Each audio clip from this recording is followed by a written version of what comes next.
Berkov dans tous ses états, le fait du jour. La meilleure façon de marcher, c'est en marche, c'est manifester, c'est comment. Et puis quand on veut faire la marche de la fierté française, un certain 13 mai, c'est-à-dire demain, et qu'on s'appelle Jean-Pierre Fabre-Bernadac, qu'on est capitaine, et qu'on a fait place d'armes, président de place d'armes, et qu'on a fait, et on l'a reçu à ce moment-là, la célèbre lettre des généraux. On en a beaucoup parlé. Bonjour, capitaine Fabre-Bernadac. Oui, bonjour, monsieur Berkov. Alors, demain, on vous avait reçu pour cela, on avait parlé ici même dans l'émission. Vous devez manifester avec un certain nombre de militaires, de civils, de Français de toute acabit, de tout statut. Et apparemment, à l'heure où nous parlons, vous n'avez toujours pas l'autorisation de la préfecture pour savoir où et quelle direction et où vous allez manifester. C'est ça ? C'est exact, c'est-à-dire que à l'instant T, j'ai encore eu des nouvelles il y a 10 minutes. Nous n'avons toujours rien. Alors pour vous donner une idée, ça fait plus de 15 jours qu'on a demandé, puisqu'on nous donne le délai de 15 jours. Ça fait donc plus de 15 jours que nous avons demandé. Nous avons demandé à aller d'Enfer Rochereau à la place Vauban, c'est-à-dire derrière les Invalides. Oui, à Paris, oui. Et tous les jours, pratiquement tous les jours, tous les 2 jours, on a appelé en disant on en est où, on en est où. Ça viendra, on a beaucoup de travail, c'est pas possible, ainsi de suite, il faut attendre. Hier soir encore, ils avaient beaucoup de travail, ils étaient en réunion, ils ne pouvaient pas, et vous voyez, ce matin, on n'a toujours rien. Mais attendez, rappelez-nous d'ailleurs ce que c'était pour nos auditeurs, cette marche des fiertés, et pourquoi vous la faisiez. Bien, si vous voulez, on considérait que il n'y avait plus de manifestations avec des drapeaux tricolores, des floraisons de drapeaux tricolores, et surtout qu'on ne voyait plus l'armée ou les anciens militaires, parce que nous sommes des anciens militaires, oui. On les voyait plus que pour aller au monument aux morts. Ben, nous, on voulait qu'on nous voit dans les rues de Paris, et par conséquent, on voulait montrer notre fierté d'être français, et cette notion que nous avons mis au point d'union sacrée, qui fait que nous demandons à tous les Français, quels qu'ils soient, à partir du moment où ils sont patriotes, de venir nous rejoindre. D'accord. Vous aviez eu déjà beaucoup de personnes, de gens qui avaient répondu à votre invitation ?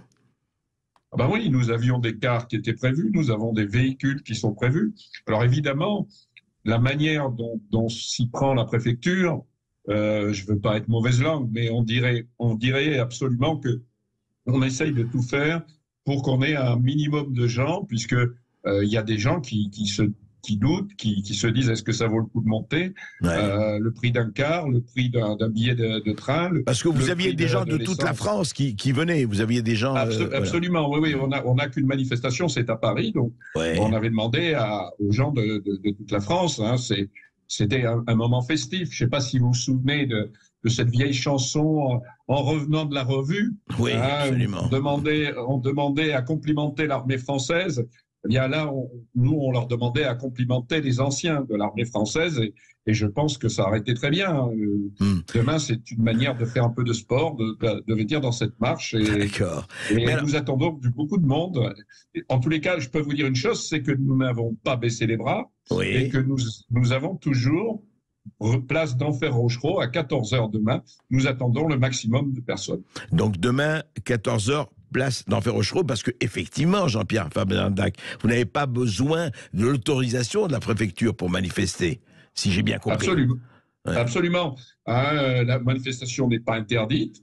Par conséquent, la manifestation est, à partir de là, autorisée. Même si on n'a pas le blanc-seing de la préfecture, la manifestation est autorisée, et croyez-moi, on est bien décidé à la faire.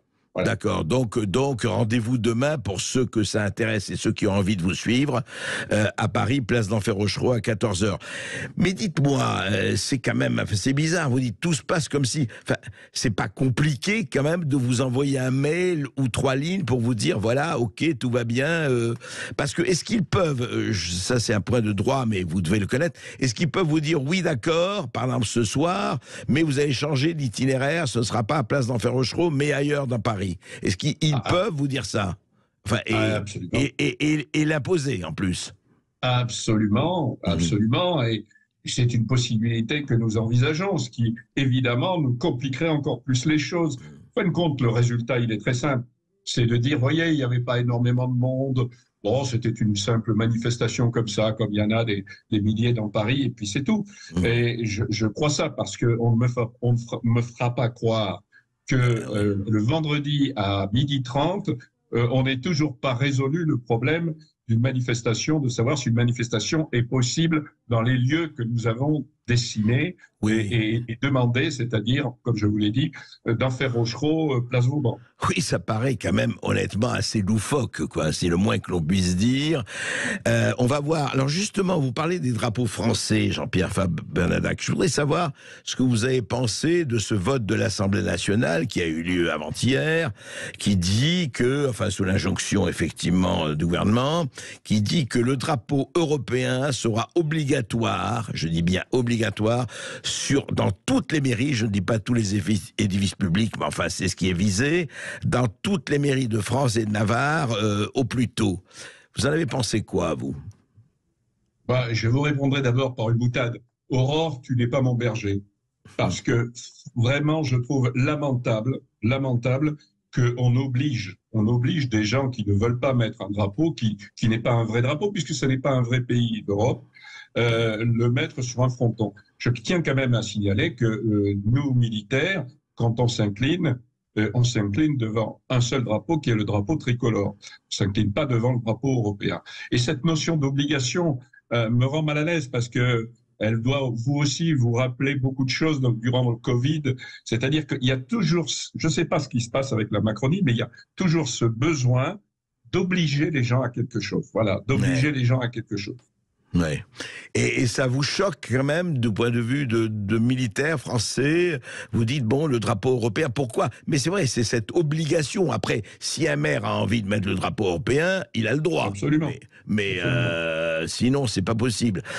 Écoutez, en tout cas, merci de cela. Vous nous tiendrez au courant et on sera au courant de savoir si les manifestations, bon, elle aura lieu, vous le dites, et j'espère que pour vous, en tout cas, qu'il y aura du monde.